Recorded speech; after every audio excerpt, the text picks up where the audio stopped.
Every kid who ever tied a bedsheet around their neck and waved a wooden sword dreamed of the same thing. A life on the open sea, treasure chests overflowing with gold, the wind in your hair, and the whole ocean as your backyard.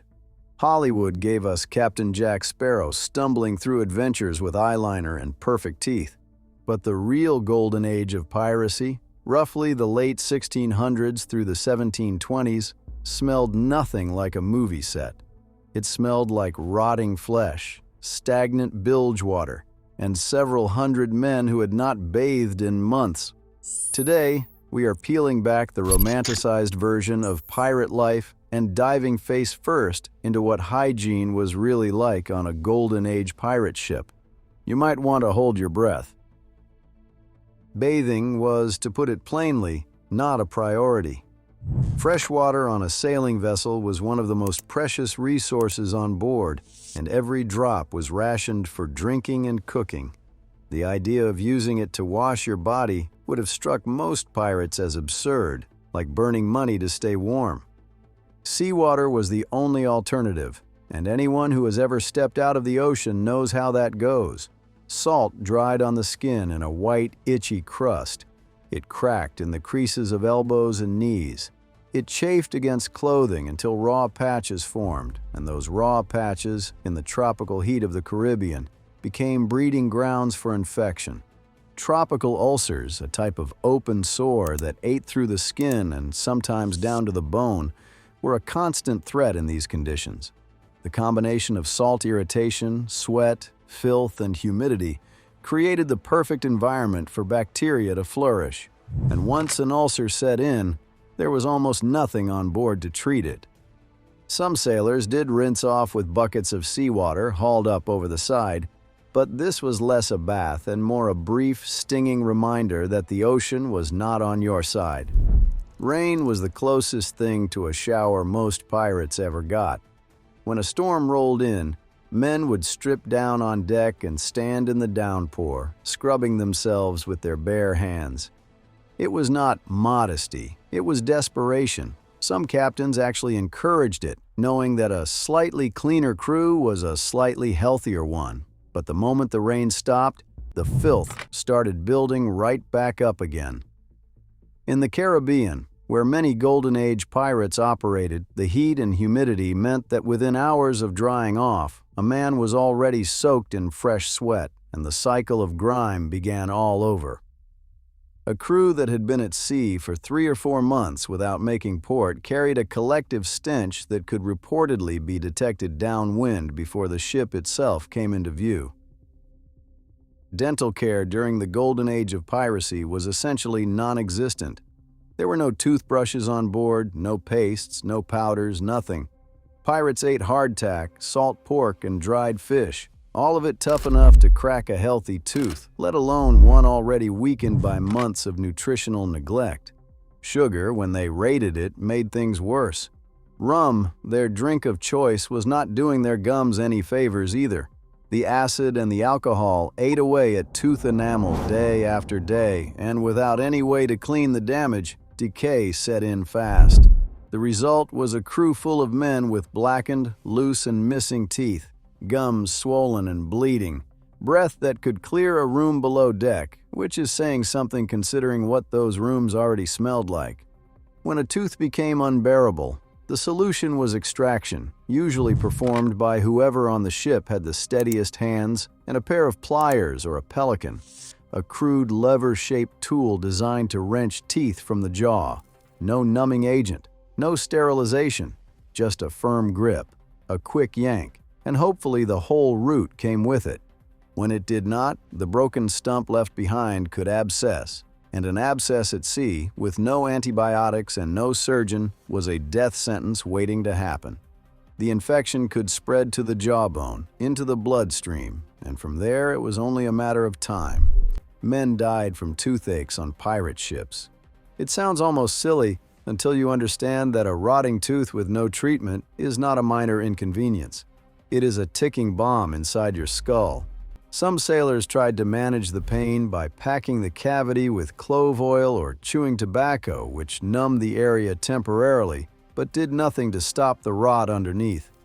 The tooth kept decaying, the gum kept receding, and eventually, the only relief was losing the tooth entirely, one way or another.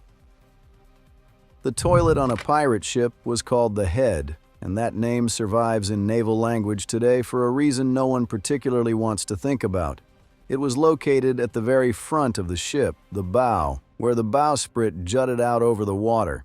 The setup was brutally simple. A plank, sometimes two, extended over the side with a hole cut in it. You climbed out, sat down over open ocean, and hoped the ship was not rolling too hard. There were no walls, no rail to speak of, just you and the sea and the wind. In calm weather, the arrangement worked well enough. The waves washed the hull clean below the seat, and gravity handled the rest. But in rough seas, the head became genuinely dangerous. Waves crashed up through the opening. The planks were slick with spray. Men lost their grip. Falling overboard while using the toilet was not a joke among sailors. It happened, and given that most sailors of the era could not swim, it was often fatal. Privacy was a concept that simply did not exist. Officers on larger vessels sometimes had enclosed quarter galleries at the stern, little windowed alcoves that offered a view and a door. But common sailors and pirates had the open head, shared with dozens of other men, with nothing between them and the Atlantic but a wet board and sheer will.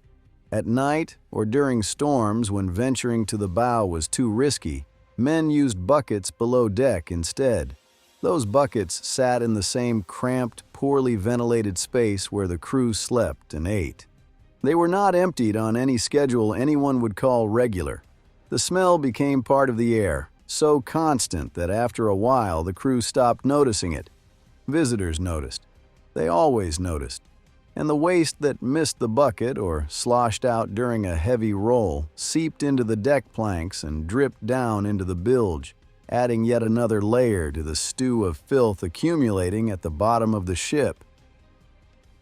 If the lack of bathing and dental care sounds rough, the parasites made it worse by an order of magnitude. Lice were not an occasional nuisance on a pirate ship. They were a permanent resident, embedded in every seam of every garment, in every hammock, in every scrap of bedding. Body lice laid their eggs in the folds of clothing, and since pirates almost never washed or changed their clothes, the population exploded unchecked. The itching was constant and maddening, and the scratching it provoked opened the skin to secondary infections that spread through the crew like wildfire. Lice also carried disease. Epidemic typhus spread through louse feces that entered the body through scratched skin, killed sailors by the thousands during this era. The early symptoms, fever, headache, a rash spreading from the torso outward, were easy to mistake for a dozen other shipboard illnesses. By the time anyone realized what they were dealing with, it had already torn through the lower decks. Fleas came with the rats, and the rats were everywhere. A wooden sailing ship was essentially a floating buffet for rodents. They gnawed through rope, canvas, and food stores with equal enthusiasm. They nested in the hold, bred in the dark, and came out at night to run across sleeping men in their hammocks. The fleas they carried bit constantly, leaving welts that itched almost as badly as the lice. And the rats themselves were not just a nuisance. They contaminated food stores by urinating and leaving droppings on everything they touched, fouled water barrels by falling in and drowning, and spread disease through their fleas and their filth. Cockroaches thrived in the warm, damp conditions below deck. Sailors reported them crawling across their faces while they slept, eating the calluses off their feet, and infesting food stores so thoroughly that picking them out of a meal became a routine part of eating. Some crews gave up trying. The roaches were simply part of dinner. Bed bugs completed the picture. They lived in the hammock canvas, fed at night, and left rows of red, swollen bites that itched for days. A pirate climbing into his hammock was not settling in for rest. He was lying down in a nest of parasites that would feed on him until morning. Sleep, such as it was, came in spite of the biting, not in the absence of it. Food on a pirate ship was an exercise in lowering your standards until you had none left. The staple was hardtack, a dense, dry biscuit baked from flour, water, and salt, designed to last for months at sea, and it did last technically. The problem was what moved into it during storage. Weevils bored into the biscuit and laid their eggs inside. After a few weeks in the hold, every piece of hardtack was crawling with larvae. Experienced sailors learned to eat in the dark so they did not have to see what they were chewing. Others tapped the biscuit against the table first to knock out the worst of the infestation before taking a bite. Neither method was particularly effective. Salt pork and salt beef were the main protein sources, preserved in barrels of brine, so concentrated it could strip paint. The meat was so heavily salted it needed to be soaked in water before it could be eaten, which used up precious fresh water and still left it tough, gray, and nearly flavorless. After months in the barrel, the fat turned rancid, and the meat took on a slippery yellowish quality that no amount of soaking could fix. Sailors carved it into small pieces and boiled it into a thick stew with whatever else was available, usually dried peas or lentils, which had their own weevil problems.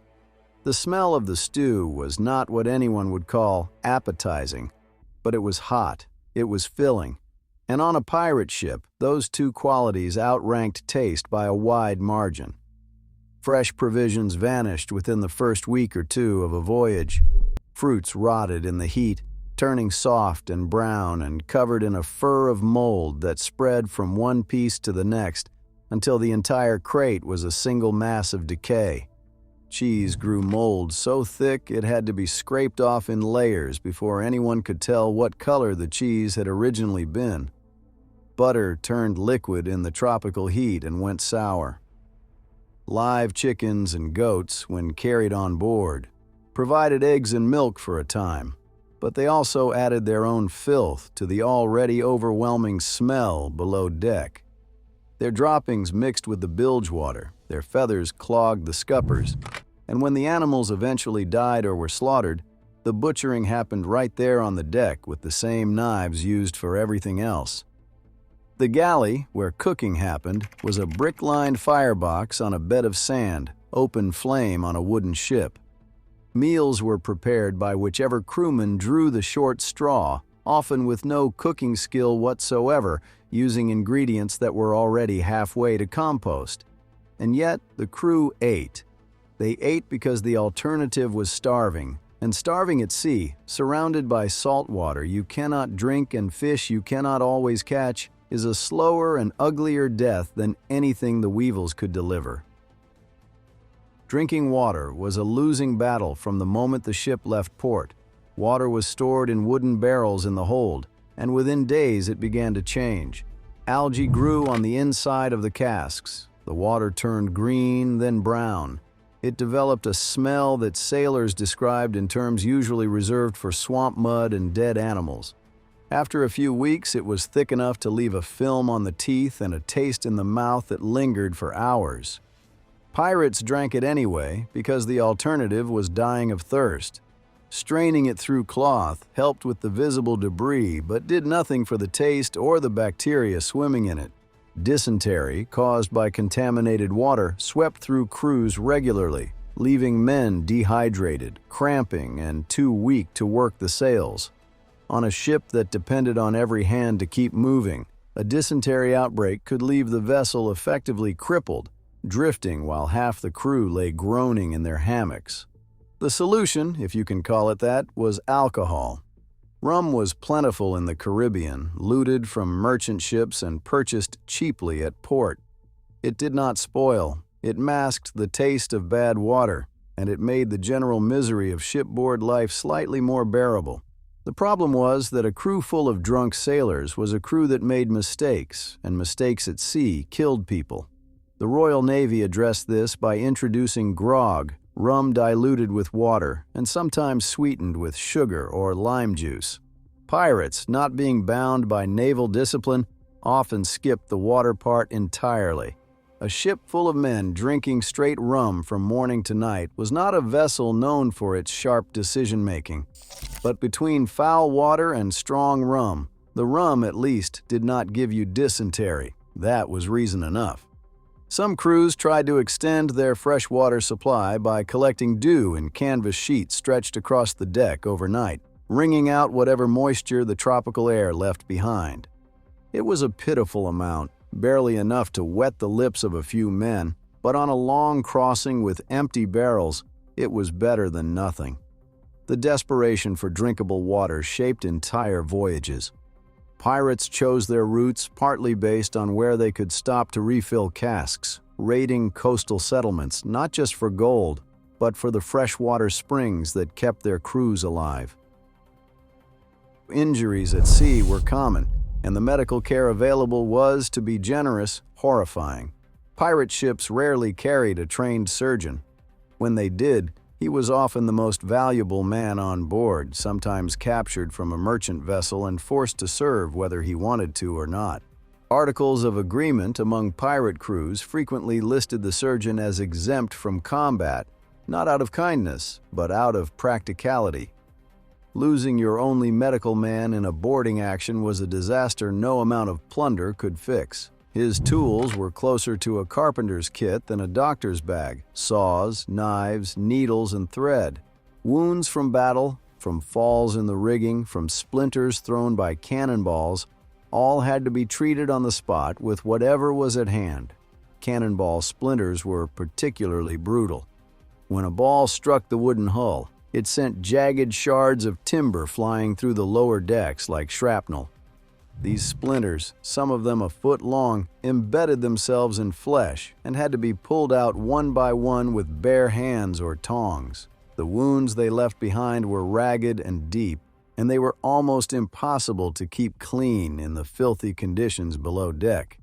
The standard treatment for a badly damaged limb was amputation. The patient was held down by his crewmates, given a strap of leather to bite on, or if he was lucky, enough rum to blur the edges, and the limb was sawed off above the wound. Speed mattered more than precision. The stump was cauterized with hot tar or a heated blade to stop the bleeding and seal the wound. There was no understanding of germs, no concept of sterilization. Instruments were wiped on a cloth at best, a cloth that had been used on the last patient and the one before that. Infection after surgery was not the exception. It was the expectation.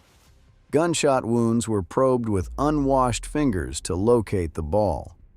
Cuts were stitched with sail needles and waxed thread. Burns from cannon fire and galley accidents were treated with poultices made from whatever plant matter or animal fat was available. Many of these treatments did more harm than good, sealing bacteria inside the wound where they multiplied freely.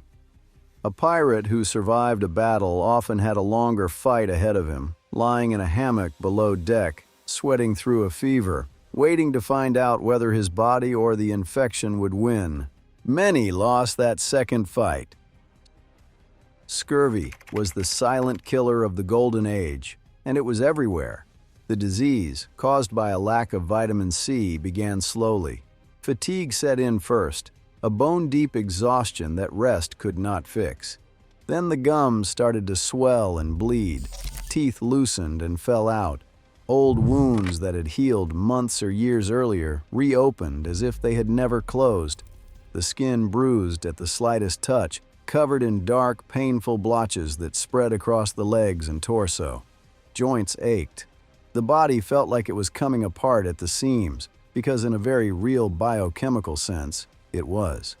Collagen, the protein that holds connective tissue together, requires vitamin C to form. Without it, the body literally loses the ability to hold itself together. In advanced cases, the legs swelled so badly that walking became impossible. Breathing became labored.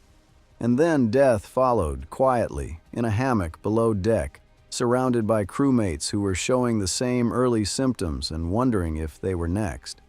The tragedy of scurvy is that the cure was absurdly simple. fresh citrus fruit, or really any source of vitamin C would reverse the symptoms within days. But on a ship that had been at sea for months, fresh fruit was a distant memory. Pirates were not exempt. A crew that raided a ship carrying limes or oranges had stumbled onto medicine without knowing it. Those who did not went on losing their teeth, their strength, and eventually their lives to a disease that a single lemon could have prevented. The cruelest part of scurvy was how slowly it killed. It was not a sudden collapse. It was a weeks-long disintegration, watched by crewmates who could do nothing but wait for their own symptoms to appear. A ship that had been at sea long enough would have half its crew lying in hammocks, too weak to climb the rigging, while the remaining men worked double shifts to keep the vessel moving, knowing that every day without fresh food brought them closer to the same fate. When a port finally appeared on the horizon, the rush to get ashore was not about treasure or women, it was about fruit. Clothing on a pirate ship was worn until it fell apart, and it was never washed. Freshwater was too valuable, and seawater stiffened fabric into a rigid, salt-crusted shell that rubbed the skin raw. Most pirates owned one set of clothes, maybe two, if they had recently looted a prize ship. They wore the same shirt, the same breeches, the same stockings day after day, week after week, soaked in sweat, tar, grease, blood, and seawater. The fabric rotted on their bodies, seams split, holes appeared at the knees and elbows. When clothing became truly unwearable, it was patched with whatever scraps were available: sailcloth, burlap, strips cut from captured cargo. The result was a crew dressed in stiff, reeking layers of improvised patchwork that looked nothing like the tailored coats and polished boots of the movies. Tar was particularly stubborn. Sailors used it constantly for waterproofing rope and caulking the deck, and it got on everything: hands, arms, shirts, breeches. Once tar soaked into fabric, it never came out. The clothes became heavier, stiffer, and darker with each passing week, until the original color was a distant memory buried under layers of black residue. Shoes wore out fast on the rough, salt-soaked deck planks, and many pirates went barefoot, their soles hardened into thick calluses that cracked and bled in the dry wind. Pirates who captured a wealthy merchant vessel would sometimes strip the clothes off their prisoners and wear them immediately, not because they cared about fashion, but because fresh fabric that did not stink and did not chafe was a luxury worth more than silver in the middle of the ocean. That fresh set of clothes would last a few weeks before the cycle began again. The sweat would soak in, the tar would find its way back, the salt spray would do its work, and before long, the stolen gentleman's coat looked and smelled exactly like everything else on the ship. Nothing stayed clean at sea. The ocean made sure of that. The sleeping quarters below deck were where every element of pirate hygiene, or the total absence of it, came together in one suffocating package. The crew slept in hammocks strung side by side in the lower decks, so close together that a man could not turn over without bumping the person next to him. The ceiling was low enough that standing upright was impossible in many spots. Ventilation was almost non-existent. The air below deck was a thick, humid stew of body odor, rotting food, bilge water, animal waste from any livestock on board, tar, mildew, and the general funk of dozens of men who had not washed in weeks. Visitors to captured pirate vessels reportedly smelled them before they saw them. The bilge, the lowest point of the hull where water collected, was a stagnant pool of seawater mixed with leaked cargo, food scraps, rat droppings, and human waste that had found its way down from above. It sloshed with every roll of the ship, and in hot weather, it fermented into something so foul that opening the hatch to the lowest hold could make a man gag on the spot. Pumping the bilge was a regular chore, but it never fully emptied. The residue clung to the timbers, soaking into the wood, becoming part of the ship itself. In tropical waters, the heat turned the lower decks into something close to a steam room, amplifying every smell and accelerating the rot of everything organic, including the ship itself. The wood of the hull grew soft with moisture and fungus. Mold crept across the beams in dark green patches, and through it all the crew slept, or tried to, rocked by the sea and bitten by the parasites that shared their beds, breathing air that no one today would willingly inhale even once. So the next time you see a pirate flag flying in a movie and feel that little pull of adventure, just remember what came with it. The rotting food, the crawling lice, the green water, the open-air toilet over crashing waves, and the constant, inescapable stench of men who could not bathe if they wanted to. The golden age of piracy was golden in name only. Everything else was filthy. So what do you think? Could you have lasted a week on a pirate ship? Let us know in the comments. And if you enjoyed this journey into the disgusting side of history, subscribe for more, because we have barely scratched the surface.